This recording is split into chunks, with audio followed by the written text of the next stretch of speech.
Welcome back to Anatomy and Physiology. This is the last lecture of Chapter 12, the lymphatic system and body defenses. We're going to start with talking about disorders of immunity. So, under disorders of immunity, there are autoimmune diseases. Occasionally the immune system loses its ability to distinguish friend from foe. And so when this happens, your body starts to attack itself. The body produces antibodies and sensitized T cells that attack and damage its own tissues. So an autoimmune disease is when a person's own immune system is attacking itself. Some examples of this are rheumatoid arthritis, which destroys joints, myasthenia gravis, which impairs communication between nerves and skeletal muscles, multiple sclerosis, which destroys the white matter of the brain and spinal cord, Graves' disease, which is when the thyroid gland produces excessive amounts of thyroxine, type 1 diabetes mellitus, which destroys pancreatic beta cells, resulting in deficient production of insulin, and systemic lupus, I'm going to butcher this, erythematosus, which is a systemic disease that occurs in young women and affects the kidneys, heart, lungs, and skin. So how does the normal state of self-tolerance break down? It appears that one of the following can trigger it. Either new self-antigens appear, so hidden antigens are found in sperm cells, the eye lens, and certain proteins in the thyroid glands. They can also appear as a result of gene mutations. Or foreign antigens resemble self-antigens. Antibodies produced during an infection caused by Streptococcus bacteria are known to cross-react with heart antigens, causing damage to the heart muscle and its valves as well as joints and kidneys, which is rheumatic fever. Allergies. Allergies or hypersensitivities are abnormally vigorous immune response in which the immune system causes tissue damage as it fights off a perceived threat that would otherwise be harmless to the body. So the term allergen is used to distinguish this type of antigen from those producing essentially normal responses. There are several different types of allergies. There's immediate hypersensitivity. This triggered by the release of a flood of histamine when IgE antibodies bind to mast cells. There's histamine causes small blood vessels to become dilated and leaky and is largely to blame for runny nose, watery eyes, and itchy skin. So that's why we are given oftentimes antihistamines when you're getting an allergic reaction to something. When the allergen is inhaled, symptoms of asthma appear because smooth muscle in the walls of the bronchioles contracts.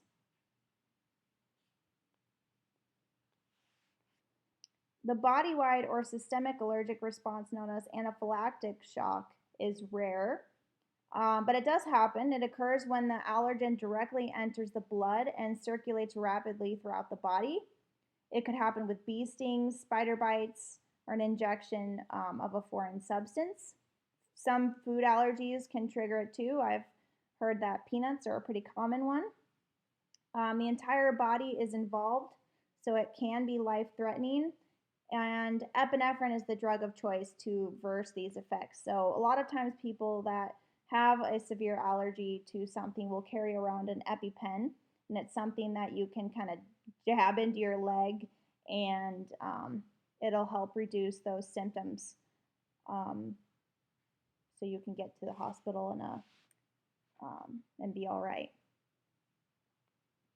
Delayed hypersensitivities take much longer to appear. So instead of histamine, the chemicals mediating these reactions are cytokines released by the activated T cells. So antihistamine drugs are not helpful against the delayed types of allergies. Corticosteroid drugs are used to provide relief.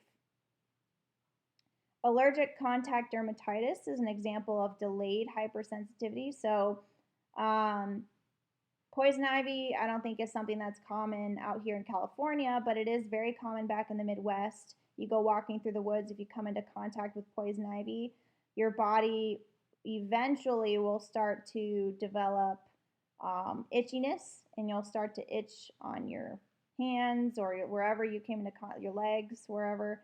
But it's delayed because it kind of happens over a period of time. So it follows skin contact with poison ivy, some heavy metals, and certain cosmetic and even deodorant chemicals. And these agents act as haptens and attach to body proteins, and they are perceived as foreign by the immune system. There are immunodeficiencies as well, and they include both congenital and acquired conditions in which the production or function of immune cells or complement is abnormal. So there's severe combined immunodeficiency disease, and that is devastating congenital condition in which there is a marked deficit of both B and T cells. So because the T cells are required for normal operation of the adaptive response, afflicted children have no protection against pathogens of any type. Minor infections that are shrugged off by most children are lethal or deadly to those with SCID. They probably call it SCID. Bone marrow transplants and umbilical cord blood, which provides normal lymphocyte stem cells, have helped some of those victims. Without that treatment, the only hope of survival is basically living in a plastic bubble. And there's also a more well-known one, AIDS, or acquired immune deficiency syndrome. It is a very devastating immunodeficiency, and it cripples the immune system by interfering with the activity of helper T cells. If you want to read more about it, on pages 428 through 429, a closer look, AIDS, they talk about the modern day plague, which is what they label it as. How it was discovered, how it came about, and that sort of thing. So, okay. What is an allergy? This is supposed to say, did you get it? So, what is an allergy?